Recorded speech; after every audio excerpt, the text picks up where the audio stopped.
Liberty DeVitto, how you doing? I'm well. How about yourself? I'm doing fantastic. Where are you right now? Where are you coming to us from? I am sitting in Brooklyn, New York. Wait, what part of Brooklyn? It's called Clinton Hill. Oh, nice. You know about it? Yeah, what train is it off? See. Okay, yeah, I'm off the C2. I'm in Bed-Stuy. I'm Work. off, like near Nostrand. Yeah. I'm on right off of Fulton, between Atlantic and Fulton.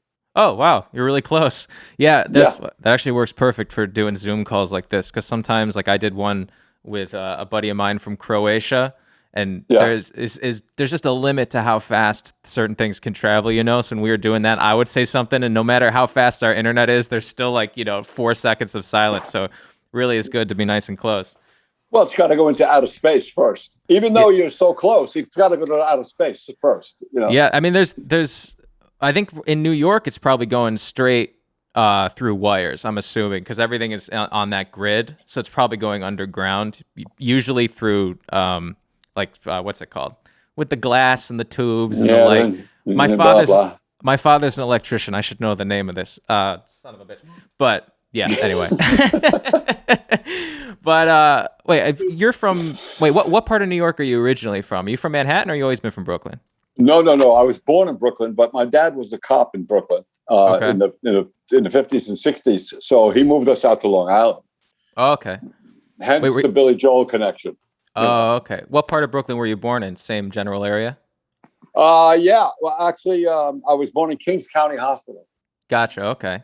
Yeah. How far is that from where you are now? Not that far at all.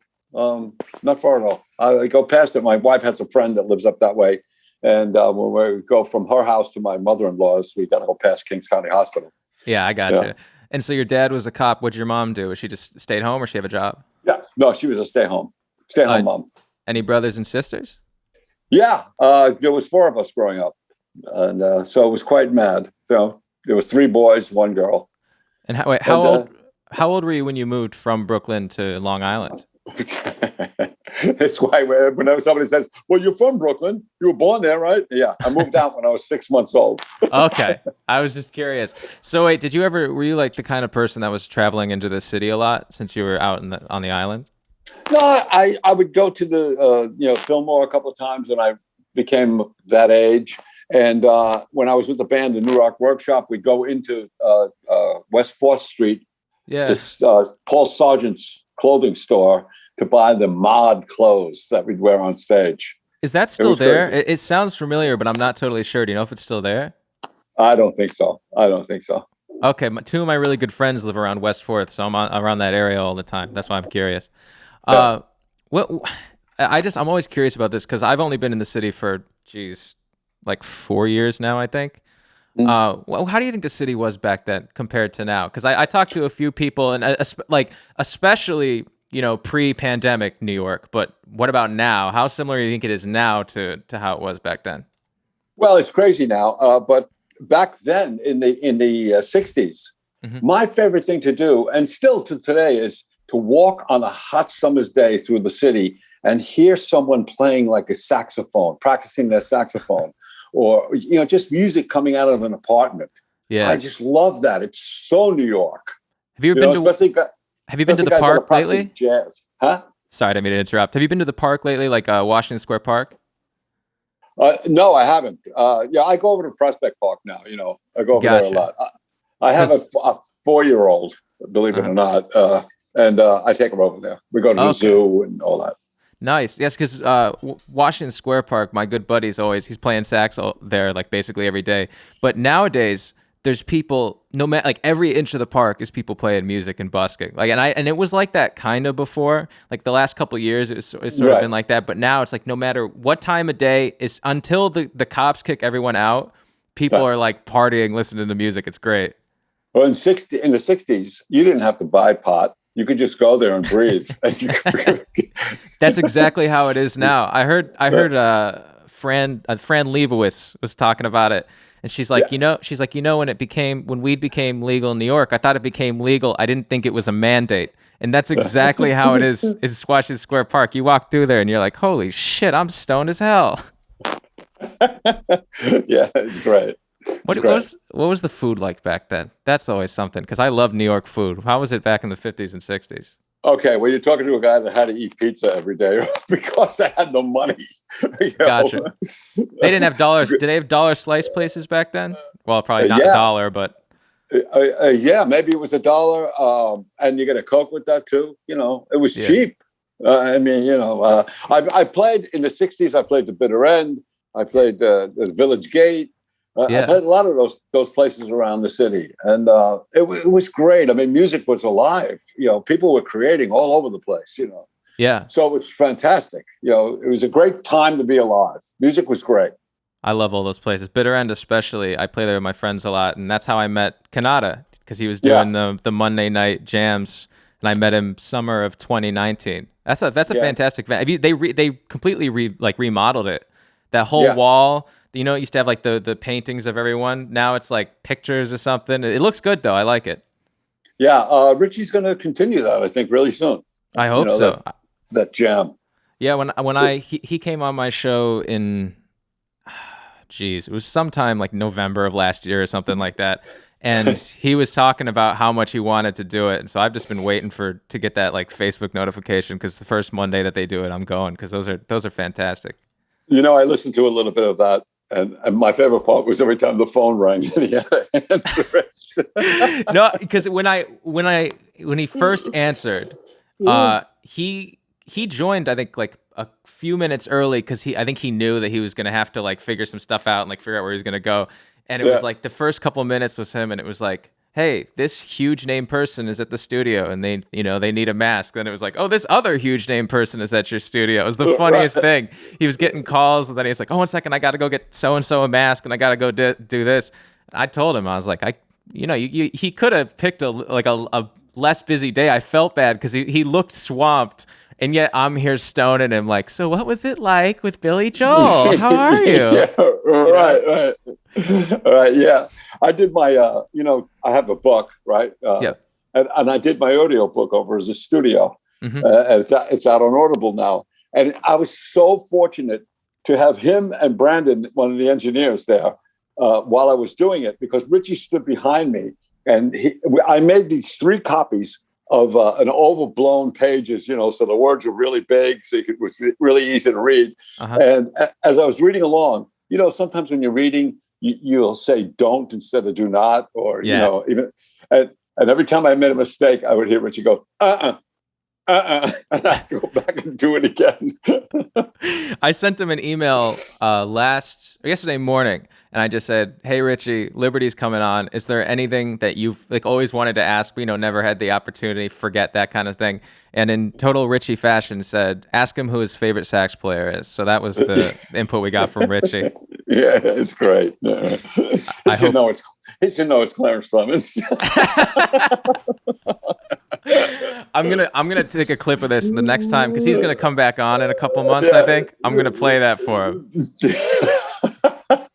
And so you're growing up back in the day. You're playing gigs. You're eating whatever, how much pizza. I don't know what the inflation would have been back then.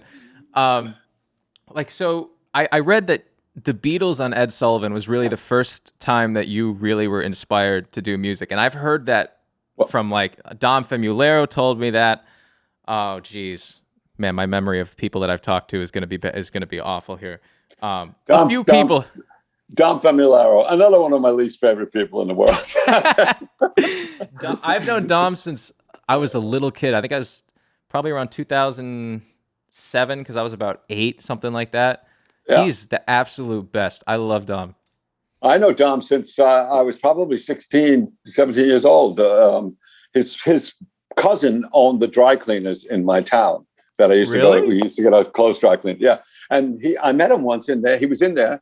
And his cousin said, "This is my cousin Dom, and he plays the drums." And, it was like we were so young then. It was amazing, and we've been friends, like very, very close friends all those years, Back in the day, was he still like, this is huge, this is fantastic, this is amazing, that kind of stuff? He says, "Good morning, good morning, good morning, good morning." I know when I used to go take lessons, once he used to be in his basement, and then he got there's that freaking bomb shelter, nuclear bomb shelter that he's got the drums in Yes. now. And Yeah. we used to go, and he has the double doors, and it would always be like they're supposed to be pretty soundproof, but as soon as you'd open that first door, you would just hear "Enter" as loud as humanly possible. Honestly, you could hear him talk outside the shelter. I say shelter just instinctively. You could hear him talk outside the drum room louder than you could hear the drums. Yeah, he's amazing. We do the thing called the sessions together. I guess he talked about that, and he's the best MC. I mean, he gets up there and he tells it like it is, and he knows what questions to ask us that we should tell the audience, and he's really good at that kind of stuff. One thing he always said about like going up on stage that always stuck with me is how he was like, he says, I used to have to warm up before I'd go out and play because I'd play and talk on stage and give clinics. And he's like, but then I started going out and meeting everyone. And he was like, and I'd shake all their hands one by one. And that's just one of the things that stuck with me, because that idea of, winning people over right from the beginning. And then you have them, and then they're so much more attentive for the rest of the time you're talking to him. And that's something I always learned about him, because he was always, he did that same stuff to me. He's a freaking communications major. I'm sure he was playing with my brain and all those tricks and stuff. No, he is such a communications major that I remember, we did a whole bunch of clinics together, drum clinics together. When I was on the Stormfront tour with Billy Joel, I was doing more drum clinics with Dom than I was doing shows with Billy at the time. Anytime we head off, I was doing a drum clinic with Dom, and I would fly to go meet him somewhere and then come back and meet Billy. And I remember we were setting up in this hotel, dining room or wherever it was, and I'm beating on the drums, and some guy comes in and he's telling me, you can't play that loud. And I said, well, hey, we're doing a drum clinic here, and I'm trying to handle it well. And finally, the guy just pisses me off. And I just look at Dom and I say, Dom, you got to take care of this. He walked over, negotiated the whole thing with the guy. The guy walked out like shaking hands. Dom has that persuasive energy of, he's like, it's like if you took an Italian mobster, but then made him incredibly nice. That's how he kind of is. You know what I mean? Yeah, you turn an Italian mobster into a Macy's salesman, stuff into lingerie. Honestly, half the reason I say that is the last couple of days I've just been watching an obscene amount of Scorsese, like gangster movies. Yeah. So I think that's stuck in my brain. Yeah. So going back, so is that thing about Ed Sullivan, is that true, or did I just read bullshit? Is that really like your first real inspiration for music? Well, no, I loved music growing up. I mean, I loved when I was 8 years old. I loved the Four Seasons. I loved Dion, the Wanderer. I loved that stuff. I loved, Randy and the Rainbows. All those records. The first records I bought were Four Seasons albums. The greatest hits of Four Seasons and stuff like that. But when I was in sixth grade, my parents bought me drums, and it wasn't until later on in my career that I actually asked my dad, why did he buy me drums? Because I don't think I asked for drums, but drums showed up at my house one day, and I asked my dad, why did you buy me drums? And he said, because they didn't make Prozac when you were a kid. So, I was probably beating on things all the time. Anyway, so I joined the sixth grade school band. So this is, how old was I? 12 in sixth grade? So I couldn't do a buzz roll for the Star Spangled Banner. And they put me on the bass drum, and it was like really boring. Then the teacher said, put the sticks down, DeVitto, you'll never do anything with the drums. So I got discouraged, Yeah. And I would come home and just look at my drum set and think, oh man, I wish he didn't say that. I'm kind of discouraged now. So now I'm in eighth grade. Nothing's happening for me. I don't play sports. I can't stand them, and there's all these new people walking past me that I'm noticing, and they have beautiful hair and they wear skirts, and they're girls. I want to meet them, but they love the sports guy, Oh. So it was like, here I was. I had to wear glasses since I was in fourth grade, I hated sports.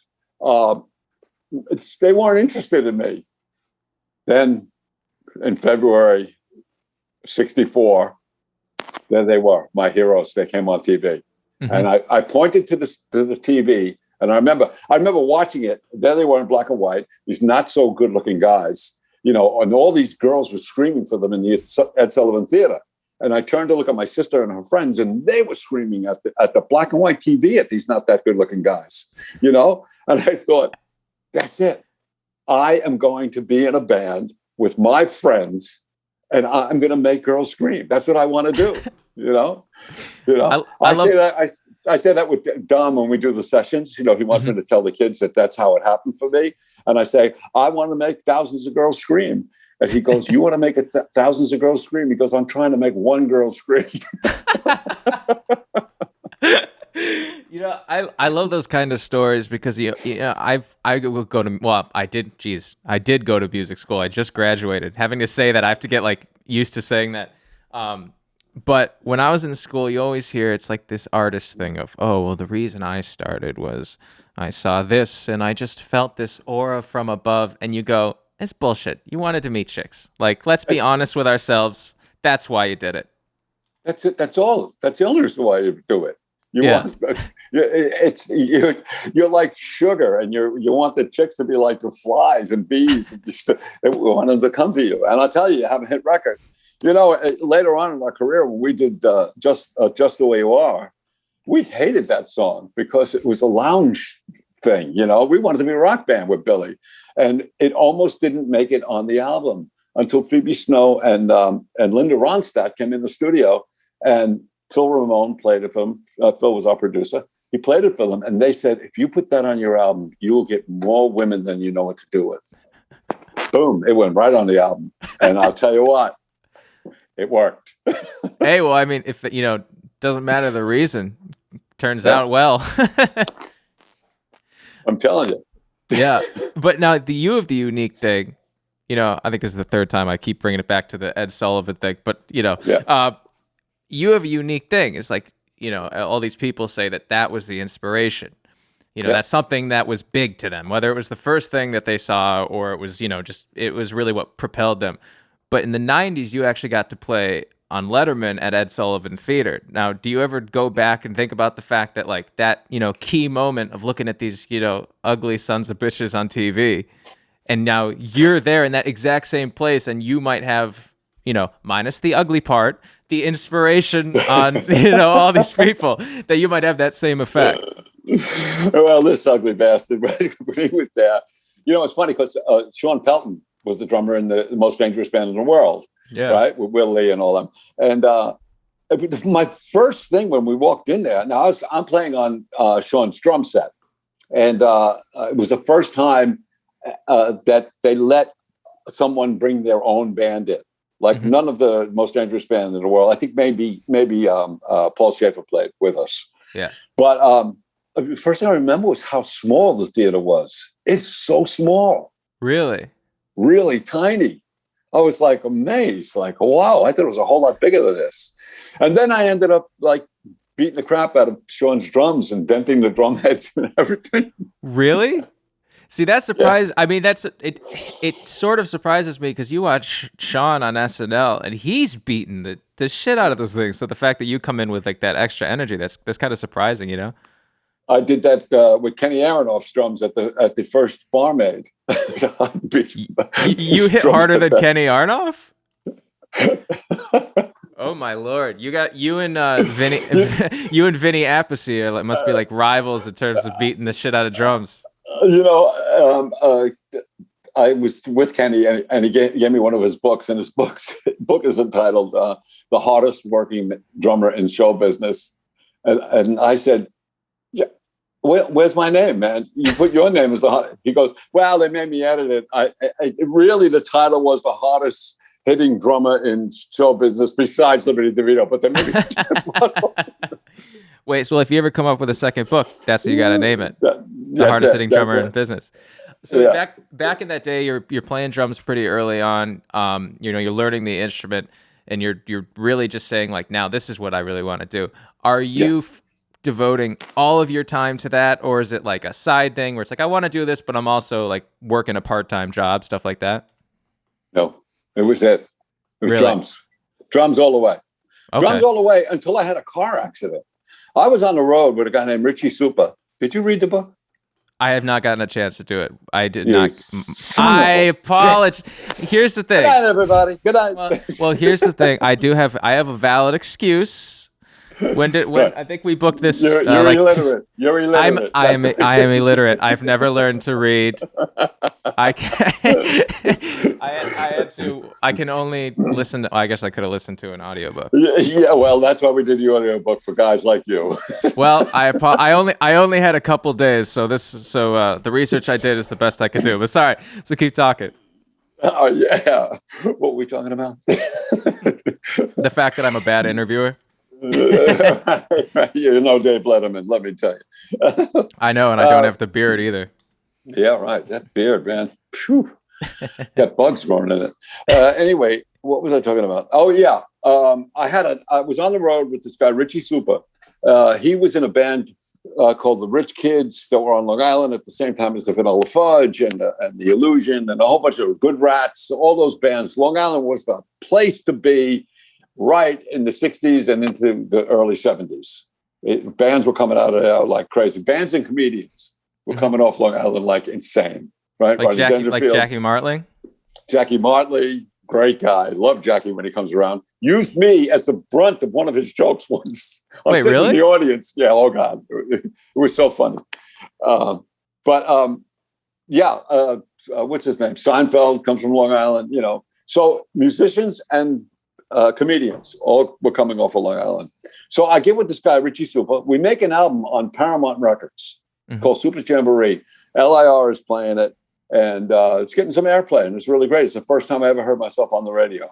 It was really wonderful. Back in those days, when you came on the radio, if you got to your destination, you would pull the car over and listen to the end of the song. Mm-hmm. Nowadays, I come on the radio, I get to my destination, I turn it off, I get out of the car, you know. But so I was on the road with Super, and I had a car accident, a really bad one. I flipped the equipment van. We were coming home from Cleveland, Ohio. We had just opened up the Grand Funk Railroad, and we're driving in a snowstorm. I flipped the car. It's all in the book. You'll read it later. And I have to go to the hospital, and I get my jaw wired and everything. It was just a mess. So I was engaged to a girl, and I vowed at that point that I was giving up the drums, and I was going to get married and get a regular job. Well, I got this really crappy job. It was working at a machine shop and I had to hone these little round things that were used in this automatic loom that would cut the thread if one of the threads broke. And how to make it perfect. And my fingers kept slipping off the stone and they were getting ground down. It was ridiculous. But the problem was that every time I drove to work, I had the radio on. And listening to the music, it was calling me back, like saying, like, you got to get back into me. You can't. How can you leave? You know? Yeah. So I got back into music by a friend of mine telling me that he worked at a wedding. He worked weddings at the Narragansett Inn on Long Island. And he said, I'm going to get you a gig there. I know there's a band that's looking for a new drummer. And I was like, I don't want to do it, man. I've been on the road with Mitch Ryder, Richie Super. You know, I don't want to play weddings. I'm done. Because you're going. Turned out to be this was the Order of the Broken Noses, you know. And so it was like they made me an offer I couldn't refuse. So I went and I got there. And the band that I was playing with is called the Sonny D Orchestra. Okay. The orchestra consisted of a sax, trumpet, and accordion. That's what it was. And me, with my hair down past my shoulders. And, you know, I borrowed my friend's tuxedo. And so I get there. And I'm thinking, this is the worst move I've ever made. The worst thing I've ever done. And why am I here? The trumpet player turns around. He's the leader of the band. He turns around and goes, the bride wants to start with a merengue. I was like, what the hell is a merengue? You know, I never took lessons, didn't study drums, just, you know, listen to records and stuff. I didn't know what a merengue was. I learned more doing those gigs at weddings. I stayed there for 2.5 years. Really? Learning, because you have to play all kinds of music, everything, all kinds of ethnic music. You know, you get a Jewish wedding, you get a Irish wedding. It's all different. It's all different approach to the drum set, you know? Yeah. So, you know, I mean, playing bossa novas, I was playing with a brush in my right hand and a stick in your left hand. And when it came to Just the Way You Are in the studio, I picked up the brush and the stick, and that's what turned out to be, the groove that I played on Just the Way You Are, which won Billy 2 Grammys, Record and Song of the Year. So it all comes first full circle like that. Full circle, yeah. Yeah. So that was a great moment in my life, How old were you? said I was like 20. Okay. Maybe 20, 21 years old. Yeah, but I stayed there for a while, broke up with the girl because the waitresses were hot. Women have affected the way that you've done things. I'm seeing a pattern. Yeah. You know what? When I was a kid, I wanted every girl in the world. Mm-hmm. And now I am either blessed or cursed with 4 daughters. It's just like... They always say that. They say that, men who are really, like womanizers, they always end up with daughters. And that's kind of like pretty accurate. It is. I'm telling you. Yeah. It's crazy. But yeah, I'm thankful that I did those weddings. Mm-hmm. And because it showed me that, don't be a big shot. You never know. These guys taught me so much about music. These guys that I thought I didn't even know how the accordion player was going to keep the accordion on his chest. The sax player was a chain smoking, scotch drinking guy, Mm-hmm. But he was a plumber. And during the week, he said, "You want to make some extra money? Come work with me." So we played on the weekend, and then I did plumbing during the week. And wait, is this before or after the New Rock workshop? After okay. New Rock. After New Rock, after Mitch Ryder, after Super. This is right before Billy. And you met Billy at a bar in Long Island, right? Because you guys would both play there. Yeah. When I was 17, that was when I was in the New Rock. He was in the Hassles. Okay. And so you had seen him play, you had met him before this era. That's like a couple years before you're in this wedding band. How does it go from seeing him in a bar, knowing who he is, and then you're his drummer? Well, I when I saw him in the bar, we used to just pass each other to say hi, right? Mm-hmm. That was it. But one night, I was into the band Traffic. Do you know who Traffic is? It's Steve Winwood's band. Yeah. So I was into that band, and I didn't think anybody else knew who they were. Didn't think anybody knew. And one night, the Hassles did Colored Rain, which was on Traffic's first album. And Billy sang it. And I thought, oh my God, this guy knows Traffic. Mm-hmm. And they're doing Colored Rain, one of my favorite Traffic songs ever. So I thought that this guy was really good. Now, when his albums came out, now he had out Piano Man and Street Life Serenada when I went to do the audition. Mm-hmm. And I remember being downstairs. Now, in that time between the New Rock and when I auditioned for Billy, I really got into what's now old school R&B, like Aretha Franklin, Sam and Dave, all that kind of stuff. Roger Hawkins, who just passed away now, I was copying him, playing with Hal Blaine, that kind of stuff. And I was practicing Billy's songs downstairs from the Piano Man album and the Street Life album. And my mother loved R&B too. She came downstairs and she just looked at me and goes, "Oh, you're going to play with this guy?" I said, "Mom, it's a gig, mm-hmm. Because, he just had a cult following at the time, Billy. And so when I went to audition for him, I played the songs with him. And, we sounded good. It was just me, him, and Doug. And then he said to me, I'm writing this new album. What would you play on this song? And he would play a song, and I would come up with this part. And he was pretty amazed at how fast I came up with parts, like, wow, this guy's good. He knows me. Mm-hmm. He didn't know for 25 years that Doug had slipped me a tape of all the new material that he was going to do that became the Turnstiles album. Oh, before the audition. Yeah. Really? Yeah. Me and Doug were in a band called Topper with Russell Jabbers and Howard Emerson. So Topper actually became the Billy Joel band. Gotcha. Wait, was Richie in that or no? No. Oh, Richie, okay. we went out to see Richie play. and it was like, wow, that guy's really good. We should get him in, you know. So wait, what's the first thing that you do? You and Doug join. Richie comes in. Is Turnstiles the first project that you directly work on altogether, or did you tour before that? No. Oh no. Doug was touring on the Street Life Serenade album. He was touring for that album. That's when Topper kind of fell apart. Me and Russell was still hanging out, trying a new bass player. Didn't work out.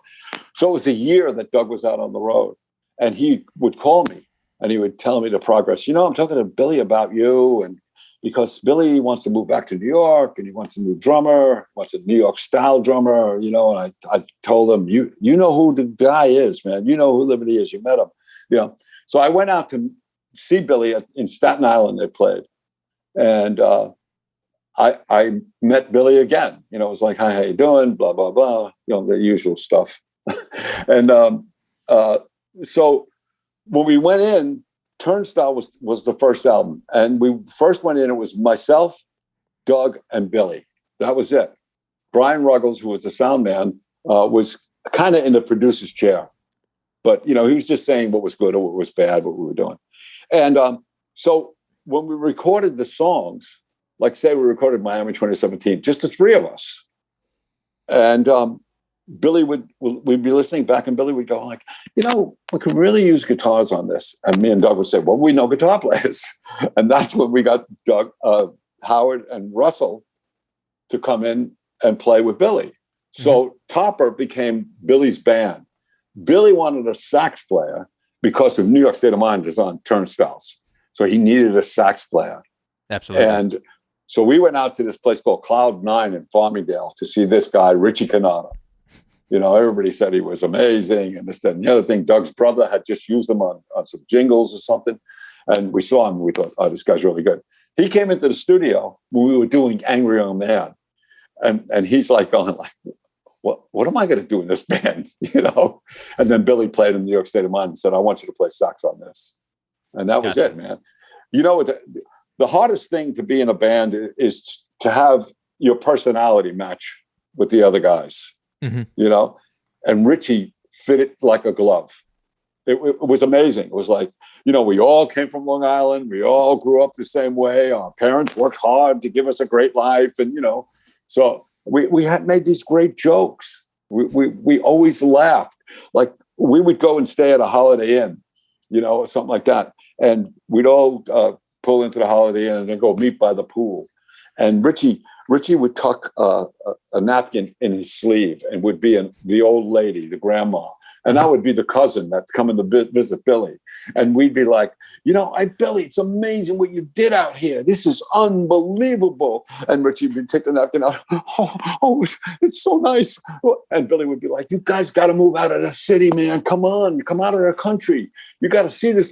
And Richie would be like, oh, it's so scary out here. You know, and actually that became the song Moving Out.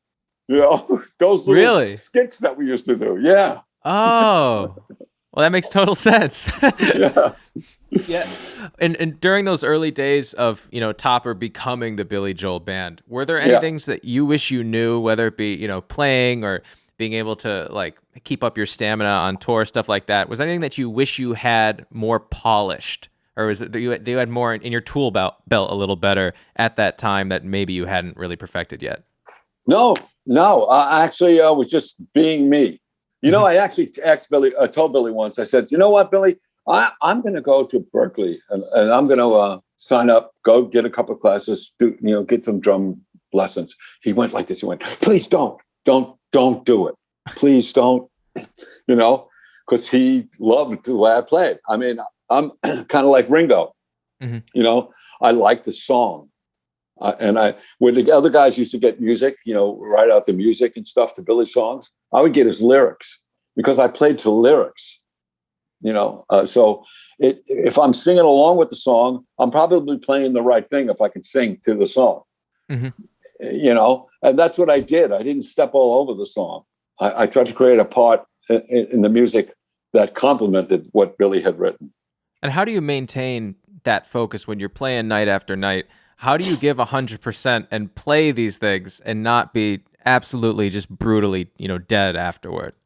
All right. We probably played Piano Man like 3 million times. Okay. Now, there's a fake story and a true story. I'm going to tell you the true story right now. Wait, why? Before you say that, why is there a fake story that's separate from the true story? Because either Billy's publicist told this to a newspaper, but this is what it really is. Okay, cool. Billy used to hold the first 2 rows of the concert. Like, say we're playing Madison Square Garden, Billy's holding the first 2 rows of tickets, right? Right before the show starts, to get inspired, the crew would take those tickets, go way up into the nosebleeds, find the best looking girls up there and say, would you like to sit in the first 2 rows? So when we came out, the house lights come on and there's 2 rows of beautiful women. You could play all night.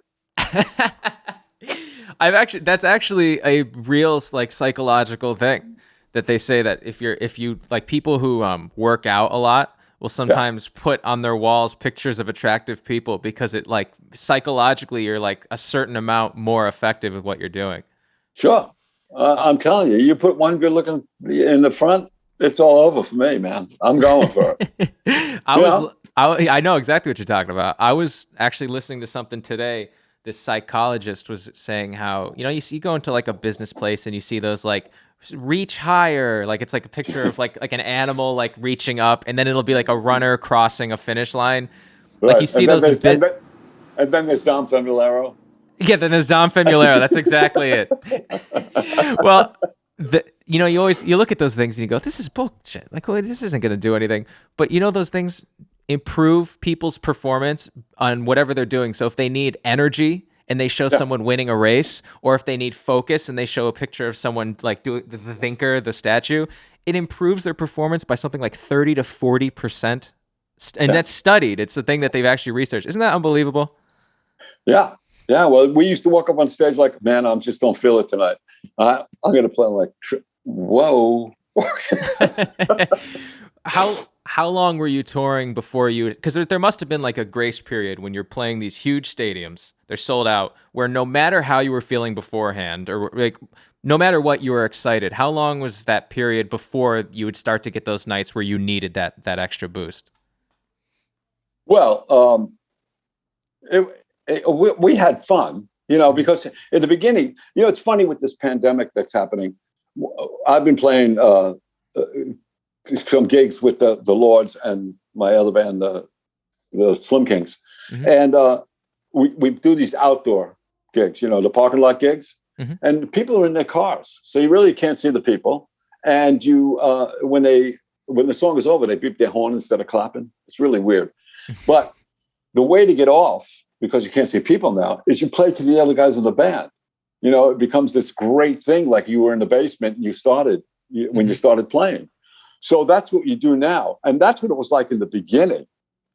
I mean, we did shows with Billy, like opening up for the Beach Boys with no advertising at all. Nobody knew that we were going to be there. The house lights would go out and the crowd would go crazy. And then the house lights would come on and you hear the crowd go, oh. They're expecting the Beach Boys? Yeah, they expect the Beach Boys. Next thing you know, we're getting bombarded with beach balls and stuff like that. Now that's got to be a total punch in the face, right? When you hear an audience do that, how do you do a show after that? Unless if there's not a bunch of hot chicks in the front row. Well, that's just that you just play, to each other. Let's just do this and get out of here. That's happening with comedians right now. I was hearing Bill Burr talk about the fact that he do you know Bill Burr, the comedian? Yeah. Yeah, he was saying how they do these shows with cars and how usually you say a joke and the audience reacts. Right. And that's how you gauge how you're going to act, do the rest of your act. But he was saying how with these cars, either they, at the end they'll beep, but the middle of the show, there's just silence. And he was saying how it's one of those things where it's like, he said exactly what you did. It brings him back to how it was when he would get up and no one knew who he was. And you were playing to people who didn't want to hear you. And so now when you get back and there's an audience there, it's like when you run with weights on your legs. Now that you get to take them off, it's going to be this, amazing experience. what was great was I did the shows with the Lords, and then with the Slim Kings on May 1st we played one of those parking lot gigs, and then on the 22nd we played in a club in Manhattan called the Triad. The Slim Kings played there, and there was a crowd. You could see them, and they went nuts. Yeah. They went nuts. It was like, I don't know if they went nuts because they thought we were good or because they were out of the house. You know? Either way, it works out. Yeah, it did. It really did. Hey, in the chat below, my buddy Augie Bellows watched it, and he says, 2 of my cousins went to a Billy Joel concert a year ago, and they were picked to be in the front row. I met your cousins. I'm not sure that was for the same reason. I'm kidding. I'm just busting his balls. Augie, I'm kidding. Your cousins are beautiful. You know that. I'm just kidding. Come on, let's see a picture. Let's see a picture. I'll send you a picture of Augie. Right. So what do you prefer doing more when you're, in terms of playing drums? Do you like the fact that when you're in a studio, you can be more focused on exactly what you're playing and being more detail oriented, and it's a little easier? You come in and you hang out almost. Do you prefer the ease of that over touring, even though touring has that level of excitement and adrenaline every single night? Well, I wouldn't say that being in the studio is easy, because you have a lot of people judging you, and the parts that you're coming up with, they're judging. And, because most guys, when I get picked to go into the studio, if somebody calls me, they don't know what they want on the drums. They want me to come up with something, So when I come up with something, they might say like, oh, yeah, that sounds good, but can you do this? Or can you do that? So you're being judged all the time. It's more relaxed because it's easier to hear. You're wearing headphones. The drums always sound great in headphones, Yeah. So it's a lot of fun. And I say in my book, it's kind of like there's one guy, Liberty DeVitto, playing the drums, concentrating on what he's doing and listening to the song while I'm playing, whether it be the guys that are in the studio or I'm playing to a track. And then there's another Liberty DeVitto goes in and is listening back and critiquing what the other Liberty DeVitto just did. It's like an out-of-body experience. Like, oh, okay, that's what I did. Okay, that's cool. Where live, you can't do that. You play live and you don't know what you sound like. You never know what you sound like, And you're right. There is that energy of the crowd, which is great. But I kind of like the studio. I don't know. I like them both. I don't give a shit. I just want to play drums. Do you think in detail when you're in the studio, are you listening to say like, oh, I should have used this cymbal versus this cymbal, or are you like looking at the broad strokes of what you played? Yeah, I'm just listening to where I hit the cymbal rather than what that cymbal actually sounds like. Okay. Because you already do your little sound thing with the engineer, and the stuff sounds good. So it's like, it's where I hit the cymbal, or where I played or where I didn't play. Sometimes a hole makes more noise than if you played a lick through there, Yeah. So, and then after Turnstiles is The Stranger, right? That's the second record you're on with Billy? Yeah. Now, how is the approach to that album different? Because you said Doug was slipping you the tape, so you had this kind of preemptive thing. How was your approach different now that you were really hearing these things for the first time? Was it any bit more challenging, or were you so used to the type of music, to the vibe that it was, again, just like an instant thing?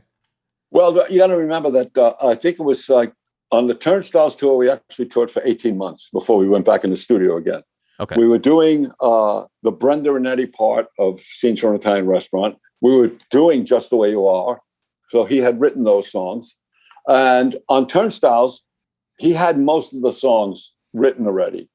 The one he didn't have was, I remember he played us Summer Highland Falls. He only had part of it. And me and Doug were like, that's really good, man. You should go home and finish that, With The Stranger, he came in with Scenes and Just the Way You Are and Moving Out. Now, I had heard Moving Out in his apartment. He played it for me. And he had the melody that was Laughter in the Rain by Neil Sedaka. And I told him, Schmuck, man, that's Neil Sedaka's, Laughter in the Rain. And he was like, oh. And he loved the lyrics so much that he wrote that he changed the melody of the song. You probably saved him millions of dollars in lawsuits just by saying that. I did. I did that a couple of times. Is that in the book?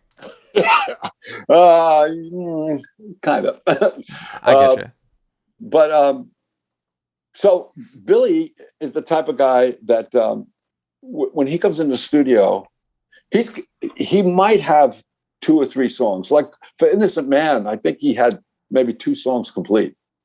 Easy Money and Tell Her About It.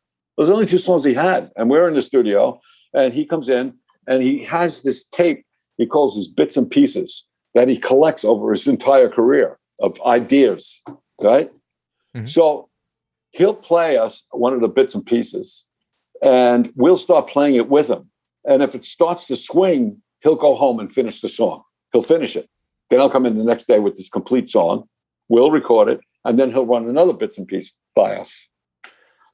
He had so many bits and pieces that Phil Ramone at times would actually take one of those pieces, make it the chorus, one of those pieces, make it the verse, and take another piece and make it the bridge.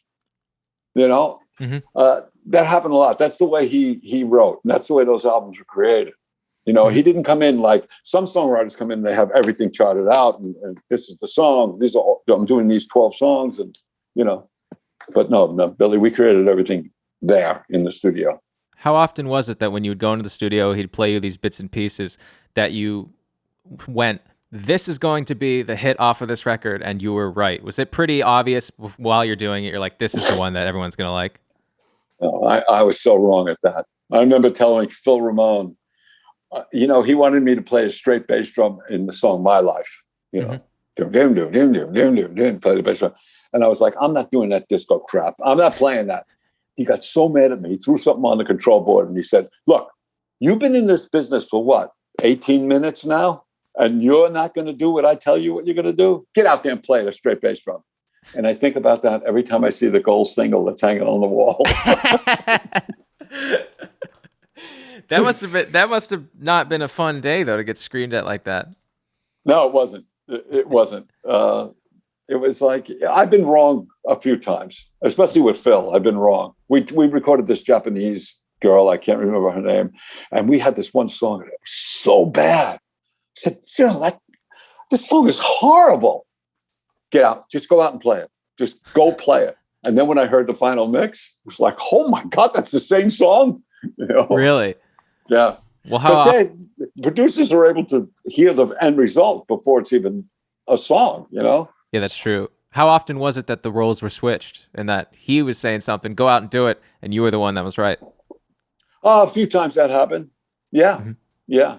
I know that we had a little bit of a kind of button heads and on the Bridge album, which I think could have been a better album. It's good, but it could have been better, you know? Gotcha. And so then throughout the 80s, skipping ahead a little bit, throughout the 80s, you're also playing with people like Meatloaf, Carly Simon. Yeah. If, you know, the money and the circumstances were right, would you have considered working full-time with an artist like them? You know, maybe like you just want to try something new and possibly leaving Billy's band at that time? Or were you, you know, like really ride or die with that group and everything else was just kind of on the side? Well, I was such a part of Billy's band. When I played two situations, when Steve Winwood came in the studio to play on Getting Closer on the Bridge album, he was kind of talking like, yeah, so what are you going to do after this album? You know, like that kind of stuff. And when we recorded with McCartney, he was kind of like, you know, hinting around like, you know, I'll be going on the road again. You guys, you know, staying with Billy, you're going to, you know, like that kind of thing. And it was like, I remember going to Billy and saying like, Steve's asking all these questions, man. What are we going to do after this? He goes, we're going to go on the road. And I was like, oh, okay. You know? So it was just kind of, it was just assumed it was like, you know, you're always doing something with Billy. You know? Yeah. You know, I by my own ignorance, let's put it this way, you're always waiting for the golden handshake at the end. That never comes, you know, because you forget you're in the music business. Yeah. Yeah. I know exactly what you're talking about. So where were you living throughout this era, like late 70s with the first few Billy records and then throughout the 80s? Are you in Long Island this whole time? Or are you like moving to LA and stuff like that? No, LA. No, I lived on Long Island. You never lived in LA? no. Okay. Only stayed there for a while when we rehearsed with Stevie Nicks. That was I stayed at a hotel, that a live-in hotel, one of those things. She rehearsed for a long time. The reason I ask is just because you usually hear about people making all these albums, and for some reason, always is LA, and I enjoy hearing people who stay in New York because I'm a New York person. I'm from Central New York, moved to the city. I like to hear people that stay and are doing shit, like around the city, like Long Island, stuff like that. Well, I got to tell you that there was a time when Billy put out River of Dreams. He wanted to try something different. He had Zach from B-52s. What's his name? Zach. I can't think of his last name. Shit, I don't know. Anyway, he played because Danny Krochmeyer produced the album and brought in some other guys. He knew he couldn't get close to Billy if we were there. If I was there, a producer could never get close to Billy because, So I moved to Florida for 9 years. I lived down there. My kids kind of were raised in Florida. I think my daughter Tori was probably 8 when we moved down there, and Mariel was 4. What year is this? 94. Okay. I think it was. Yeah. And I hated it. I hated it. I liked it in the beginning, but then it was like boring. Did the weather wear off? Yeah, I did start a band. There was some great players down there because I lived outside of Orlando, and a lot of great players used to play at Disney and Universal and stuff like that. And I started a band called the Fun Club, which was a lot of fun. So that was great. We were playing around town. Produced a record by this one woman who was a great singer. Went to like number 21 on the Americana charts or something like that. So I was staying active, but I was getting bored. And when 9/11 happened, I decided I want to go back to New York. That kind of New York, like not patriotism, but like that New York kind of, I guess, sense of community. That's kind of what brought you back. Right. Yeah. Gotcha. So and then when I came back, I was with Billy for the short time, and then we had our little falling out where he left me and I left him, and then I dug myself out of that hole by playing with a dear friend of mine now, Ricky Bird, who played with Joan Jett and the Blackhearts. We started a band called the Hit Squad, and that's where I met Christine Ullman, who sings with the Saturday Night Live band. Eventually met Will Lee and all these different people that it just became snowballed into playing the Rock and Roll Hall of Fame. We became one of the house bands. The only gig we didn't do was the induction, but we did every other gig for them. So life became good again. And around that time, I think the Rock and Roll Hall of Fame, you got inducted when, like 2014, something like that? The Long Island Music Hall of Fame. Okay, gotcha. Yeah. And so about a decade before that is when you started writing this memoir that just came out, right? That was like when the early drafts of it was happening? Oh, gosh, yeah. I started to write it as a family history for my kids. And then when me and Billy parted, which was 2003, 2002, something like that, that's when I started to write about me and Billy, But it wasn't until I started to get into the book, and it's like, people take cheap shots at other people. And when I would do interviews and talk about Billy and like say something mean, I don't know if you ever broke up with a girl or whatever, or you had a friend that you really loved, and every time you spoke bad about them, it hurt you because you knew that you still, Well, it was like that with Billy. So it's more of a power play for yourself than it really is wanting to actually say anything bad. Exactly. So I thought I would change the direction of the book, and I wanted to be in Billy's shoes and look at why he did what he did to people, along the way. I mean, the guy has had a career of almost 50 years now, and you can't stay the same through 50 years of playing music. Absolutely. You have to change, even if you're changing personnel to change your sound. So, sometimes it was the way it happened that wasn't very nice, but it had to be done. And when I had to go, it was time for me to go because I was the last one of the original guys to go. Absolutely. So I understood that. And then when we got inducted, I didn't want to go because I was still bitter at the time.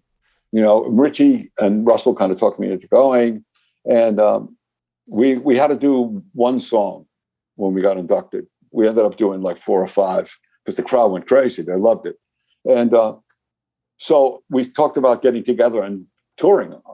So we started to tour around the country and stuff like that. But while I was relearning the songs, I was falling in love with them again, and I was just thinking about what it was like to record those songs. And now I had Richie and Russell back in my life. Unfortunately, Doug had passed away. I have the songs now back again. I'm playing them again. The only thing that's missing is the guy I looked at for 30 years, and in the studio and live on stage.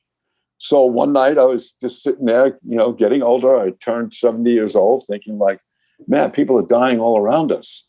We got to, bury the hatchet. So I wrote him and I said, the piano drum feud has got to end. Yeah, I was really disappointed in the way it ended. And he said, I was disappointed too. And I said, well, let's get together for a meal. He said, okay. And we did. And we sat down and talked. The great part was he told me when we met, we talked about what he wants to do. Like he's going to be 72 this year, or he just turned 72. And it's like, I'm going to start to wind it down, And when I went to see him, I didn't go to get my gig back. I just wanted my friend back, So it was great. There was no like, hey, Billy, I want my gig back. Oh, hey, Lib, would you play with me again? It wasn't none of that. It was like, it's really good to see you, man. Yeah. Yeah. We made beautiful children together, Yeah. Mm-hmm. That's fantastic. And the book, Liberty, Life, Billy, and the Pursuit of Happiness, pick it up when it came out early last year, right? It came out last July. Last July. Yeah. Who came to you to actually, who said like, or did you go to someone and say, I have this book, or did someone approach you and then you just happen to have this material that you'd already written? Well, this is really funny. I had written a book. I had a friend, Dr. Simon Mills, who has written some books and has helped people with books. And I let him read a couple of chapters. And he said, I think you got something here. He was the one that actually put it kind of in order. Mm-hmm. And when I had it in order, I sent it to Rob Wallace at Hudson Music. And he said, I got to tell you, I'm a sucker for this kind of thing, about family. It starts with family and all that kind of thing. So Hudson Music published it. Joe Bergamini really nailed it, put it down. Like, Lib, you can't say this. Lib, you say you love Ringo 300 times in the book already. Once is enough. Get rid of it, It's like Richie standing behind you and going, no, don't. Right. You gotta say do not. Right. Well, like the way I say it is like, I was the Billy on the book because I wrote it, but Joe Bergamini, Rob Wallace, Richie Canada, the engineer that we used, they were like the studio guys telling me like, you could do this better, or, it could sound better if I do this, or, and that's the end result, Yeah.